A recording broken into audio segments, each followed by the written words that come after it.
এই দিনের মধ্যে কোনো কল্যাণ নাই, সকল কল্যাণ নিহিত আছে সকালে, সকল কল্যাণ সকল বরকত নিহিত আছে সকালে।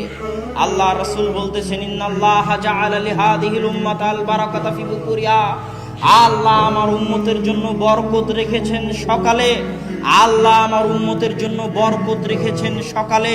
ইবনুল কাইয়িম রাহিমাহুল্লাহ বলতেছেন, আমরা সালাফে সালিহিনকে দেখেছি লা ইয়ানামুনা বা'দা সালাতিল ফজরি, আমরা সালাফে সালিহিনকে দেখেছি তারা ফজরের সালাতের পরে কখনোই ঘুমাতেন না।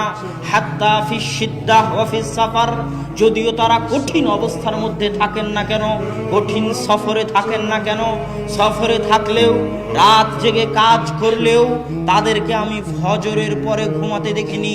ইয়ান্তাযিরুনা ইলা তুলুইশ শামস, সালাফে সালিহিনকে দেখেছি যদি তাদেরকে ঘুমাতেই হয় রাত্রি জাগরণের কারণে, রাতে কঠিন ও কঠোর পরিশ্রম করার কারণে, তাহলে তারা সূর্য ওঠা পর্যন্ত অপেক্ষা করতেন।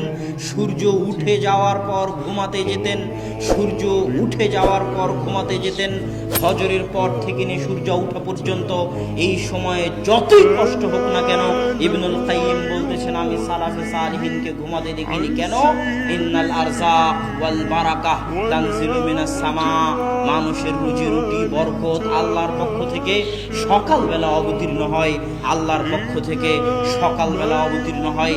এই জন্য আল্লাহ সুবহানাহু ওয়া তাআলা পবিত্র কোরআনে সকালের যত নাম রেখেছেন, ওয়াল ফাজর, ফাজর শব্দের অর্থ হচ্ছে যাহারা, ফুটে ওঠা, প্রকাশিত।